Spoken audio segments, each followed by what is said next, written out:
हरि ओम तत्सत। ओम नमोस्तु अनंताय सहस्रमूर्ति सहस्रपादाक्षि शिरोरुभावे सहस्र नाम्ने पुरुषाय शाश्वते सहस्र कोटि उद्धारण नमः। आओ प्यारे जीवात्माओ, कुछ हरि चर्चा कर लें, सत्संग चर्चा कर लें, क्योंकि हरि ही सत्य हैं। आज दिन मंगलवार है और लगते भाद्र की 7वीं तिथि है, जो लगभग 7 बजकर कुछ मिनट पर ख़त्म हो जाएगी।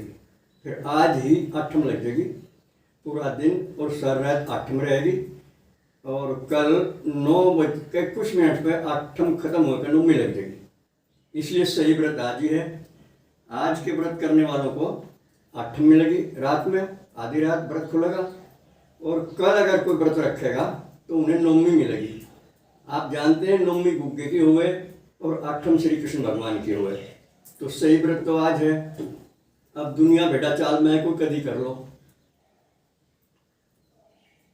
तो ये हमने आपको जानकारी दी। विक्रमी संवत 2077, अंग्रेजी तारीख 11 अगस्त सन 2020। प्यारी जीवात्माओं, देखो कई बार मैंने आपको याद दिलाया, हम जीवात्मा होने के साथ साथ राजकुमार और राजकुमारियां भी हैं, क्योंकि हम सभी परमपिता परमात्मा की संतान हैं। कहने को तो कह दें सभी, लेकिन उसका निर्वहन नहीं होता सब पर। वंश के पेट में वंश रहना चाहिए ना, संसार में भी है। अगर किसी के पिता अच्छे धर्मात्मा ज्ञानी हो, उग्रसेन की भांति, और उनके कोई कंस हो जावे तो सभी लोगों की उंगलियां उठती हैं। अब भाई बाप कितना अच्छा और बेटा कितना खराब, तो ये अपवाद ना होने दें। आज हम अगर ईमानदारी से कहें, भगवान को साक्षी करके, देखो ये प्रेम की भाषा है, ये प्यार की भाषा है। ना हम किसी को नफरत कर रहे, और ना किसी व्यक्ति विशेष का या समाज विशेष का या वर्ग विशेष का कोई इस प्रकार से हम आलोचना कर रहे। हमारे समाज में कंस पैदा हो रहे, भगवान हमारे उग्रसेन हैं और हम कंस हो रहे, है ना। तो वंश के पेट में वंश तो नहीं रहा। आज भगवान कृष्ण की जन्माष्टमी है। जहां जहां तक हमारे वीडियो लोग देखेंगे, उन सब से मेरी हार्दिक प्रार्थना है, प्रेम पूर्वक प्रार्थना है कि आज करवट बदल लें। अर्थात श्रीमद् भगवद गीता में 16वें अध्याय में जो दैवी संपदा और आसुरी संपदा का विस्तार पूर्वक वर्णन है, उसे आज गौर से पढ़ें, भगवान को साक्षी करके, और अपने आप को देखें। उस अध्याय की दृष्टि से ये देखें कि हमारे जीवन में आसुरी गतिविधियां ज़्यादा हैं या दैवी गतिविधियां ज़्यादा हैं।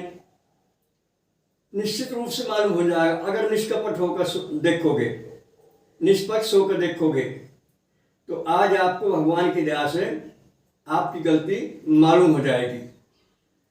और फिर प्राणपण से प्रभु से प्रार्थना करेंगे, प्रभु हम तो संसार के लड़ लग के, कुसंग में पड़ के आसुरी गतिविधियों में लिप्त हो गए। अब तो इसका इलाज केवल आपके पास है। सुना है आप हेतु की दया करके शरणागतों की बुराई के और पाप नहीं देखते, शरणागत की रक्षा करते हैं, उसकी लाज रखते हैं, स्वभाव तक बदल देते हैं, किस्मत तक बदल देते हैं। आप कितनी पावर है, और आप सदाई हम जीवों का कल्याण करने के लिए तत्पर रहते हैं। कृपा करो प्रभु, हम आज आपकी शरण में आ गए सच्चे मन से। हालांकि मन में सच्चाई नहीं है, मन चंचल है, मन में स्वार्थ है, जब भी तो आसुरी गतिविधियां पनप गई। पर आज हम सच्चे मन से कहते हैं, प्रभु हमें बचाओ इन आसुरी गतिविधियों से। हम नहीं बच पा रहे, अगर हम बचते तो बच लेते लोग, जब अब तक नहीं बचे तो आगे कैसे बचेंगे। इसलिए हमें स्वीकार करो, हम आपकी शरण में हैं, और हमें कलयुगी प्रभाव से बचाओ। हम सनातन धर्म के 10 लक्षणों को अपने जीवन में उतारें, और शिष्टाचार, सदाचार, शालीनता, आपकी भक्ति, भजन, पूजा, गुरुजनों का सम्मान, हृदय से ये सब हम करना शुरू कर दें, आपकी विशेष कृपा होगी। तो वास्तव में आप अनुभव करेंगे, आपके अंतःकरण में रद्दोबदल होगी और आपके आसुरी विचार भागने लगेंगे, आसुरी कर्म, आसुरी खानपान, आसुरी गतिविधियां भागने लगेंगी और दैवी संपदा आपकी बहाल हो जाएगी। आज दैवी संपदा का पूरा विवरण आप गीता में पढ़ेंगे, आज अवश्य पढ़ें आप 16वां अध्याय, और 16वां अध्याय पढ़ने के बाद फिर 12वां अध्याय पढ़ें। भक्ति योग है वो, दोनों अध्यायों का मनोयोग से पठन पाठन करें और यदि संभव हो तो किसी विद्वान के पास बैठकर पढ़ें जिसने गीता को जीवन में उतार लिया हो। हालांकि ऐसे विद्वान दुर्लभ हैं आज। पर उपदेश कुशल बहुतेरे, जे नर अचरे ते न घनेरे। तुलसीदास जी की ये उक्ति पूरी तरह चरितार्थ है आज। तो आज भगवान कृष्ण की संपूर्ण कृपा प्राप्त करने के लिए इनके हो जाइए और दोनों अध्यायों का मनोयोग से, पूरी श्रद्धा से, पूरी निष्ठा के साथ पठन पाठन कीजिए, अपने घर वालों को सुनाइए और इन दोनों अध्यायों का जो सार है उसको जीवन में उतारने के लिए भगवान कृष्ण से विशेष प्रार्थना करें। आज व्रत के दिन हमने आपको बताया था या तो हरिशरणम या ओम नमो भगवते वासुदेवाय, दोनों में से जो सा मंत्र रुचिकर लगता हो आपको उसका विशेष जाप करें और चाय आदि का प्रयोग ना करें। पहले भी हमने बताया आपको इस चाय में कितनी बुराइयां हैं, चमड़े का बुरादा, मांस का रस और कितने केमिकल्स हैं इसमें, ये पूरी तरह तामसी है।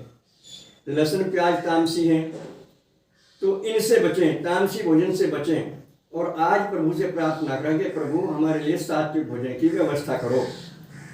प्रभु के लिए कुछ भी असंभव नहीं होता, सब कुछ संभव है इनके लिए। और हर प्रार्थी की प्रार्थना ये सुनते हैं बड़ी गौर से, पिता होने के नाते, जगत गुरु होने के नाते, सर्वेश्वर सर्वे सर्वा होने के नाते ये सबको सुनते भी हैं और देखते भी हैं। जो सच्चे मन से इनका हो जाता है उसका कल्याण हो जाता है, और जो कपट नीति से बात करता है उसकी बात ये 100 जन्मों तक भी नहीं सुनते। इस बात पर बार बार गौर करें, विशेष ध्यान दें और अपना जीवन सफल बनाएं। जिस काम के लिए आए थे उसे याद करें। सभी ऋषि मुनि बताते हैं बड़े प्रमाणिक हिसाब से कि गर्भ में हम सब वादा करके आते हैं भगवान से कि प्रभु इस नरक से हमें निकालो, इस बार हम कोई गलती नहीं करेंगे और करके खाएंगे, लेकर देंगे, गुरुजनों का सम्मान करेंगे और 10वां हिस्सा आपके नाम पर लगाएंगे, दरिद्र नारायण की सेवा करेंगे, हम कर्म फलों में आसक्त नहीं रहेंगे, निष्काम कर्म करेंगे आपके नाम का, आपको खुश करने के लिए। ये वादे करके आते हैं और बाहर आते ही, संसार का संग लगते ही, घर परिवार से जो शिक्षा मिलती है हम उसी के अनुसार ढल जाते हैं। इस पर भी गौर करें, ये भी सच्चाई है। अच्छा, इसका विश्वास किसे आवेगा? जिसका अंतःकरण थोड़ा सतोगुण से संपन्न होगा, जिसके कुछ संस्कार हैं पिछले, भक्ति के, भजन के, धर्म के, उपासना के जिसके संस्कार हैं, जिसकी सच्ची पूजा है, उसकी तो समझ में आओगे ये बात खूब खरी खरी है। और जो आमूल चूल आसुरी गतिविधियों में लिप्त हैं उनकी समझ में नहीं आएंगी, वो इन बातों का मजाक उड़ाएंगे। मुझे भी अनुभव है थोड़ा सा, लेकिन हमें इस बात की परवाह नहीं है। हम तो अपना कर्तव्य पूरा कर रहे हैं, ये हमारा निष्काम कर्म है जन साधारण की भलाई के लिए, और ये प्रत्येक मनुष्य का कर्तव्य है कि सकाम कर्मों से ऊपर उठकर वो निष्काम कर्म करे, अपने कर्तव्यों की पूर्ति करे निस्वार्थ भाव से। परमात्मा हर जगह हमारे साथी हैं, हमारे रक्षक हैं। श्रद्धा और विश्वास की आवश्यकता है, आस्था और निष्ठा की आवश्यकता है। तो इस प्रकार से किसी प्रकार का गलत भोजन ना करें। और ये मावे आदि की मिठाई जो गुरुपाक होती हैं बहुत देर से हजम होती हैं, इन्हें कभी भरपेट ना खाएं। फलाहार में सम्मत कुट्टू मतलब बल्कि मिलावट सुनी हमने, 1 साल कई आदमी मर गए थे कुट्टू खा के। बड़ी सावधानी से कुट्टू पूरा कुट्टू लेकर पीस कर उसका प्रयोग करें तो ज़्यादा अच्छा है, वरना सम्मत और फल फ्रूट इनका प्रयोग करें, वो भी 1/4 पेट। जब भोजन का समय हो, मशीनरी को काम मिलता रहे, पेट खाली ना रहे, भूखे भजन नहीं हो गोपाला, इस बात को ध्यान में रखते हुए और जो भी खाएं जो भी पिएं भगवान के अर्पण करके खाएं। लो प्रभु ये वस्तु आपने दी है, आपकी दी वस्तु आपको दे रहे हैं, बाहर भी आप हैं अंदर भी आप हैं, आप ही आप हैं सब जगह। अद्वैतवाद के सिद्धांत के अनुसार सिवाय प्रभु को यहाँ कुछ भी नहीं है। हमें जो अच्छा मंदा दिखता है ये तो भगवान की त्रिगुणात्मक माया में है, जिसे हम प्रपंच भी कहते हैं। सारी गतिविधियां इसमें हैं। इस आत्म तत्व में कभी कोई गलती नहीं होती, इसे किसी की आवश्यकता नहीं है, ये अपने आप में संपूर्ण है और सदा आनंदित है। पहचानिए अपनी आत्मा को, आप आत्म पद में स्थित होइए, कितना आनंद मिलेगा आपको। और आज बड़ी आसानी से मिल जाएगा ये आनंद। आत्मचिंतन करेंगे आप, भगवान आज अति प्रसन्न है हम सभी पर। आज इनके प्रकट होने का दिन है, इनका कभी जन्म नहीं होता। ये जन्माष्टमी शब्द भी जो है अद्वैतवाद के सिद्धांत के अनुसार गलत है। प्रकट अष्टमी होनी चाहिए, प्रकट हुए थे भगवान आज के दिन, जन्मे नहीं। और ना कभी ये मरते हैं, ये अंतर्ध्यान होते हैं और प्रकट होते हैं। ये सच्चाई है, इस पर गहराई से गौर करें। और जो भगवान को मरने जन्मने वाला मानते हैं उनसे दूर रहें, उन्हें उनके हाल पर छोड़ दें, उनके साथ बहस ना करें। ये आपका दायित्व है। लोटा छनता है, कुआं जोहर समुद्र नहीं छनते। बस आज इतना ही। सर्वे भवन्तु सुखिनः, सर्वे सन्तु निरामया, सर्वे भद्राणि पश्यन्तु, मा कश्चित् दुःखभाग् भवेत्। हमारा फ़ोन नंबर है 7500 39 75 35। ओम शक्राय नमः। हरि ओम तत्सत। कमेंट में कृपया हिंदी का प्रयोग करें और फोन से संपर्क करते हुए संकोच न करें, हम तो प्रतीक्षा करते हैं आपके फोनों की। धन्यवाद।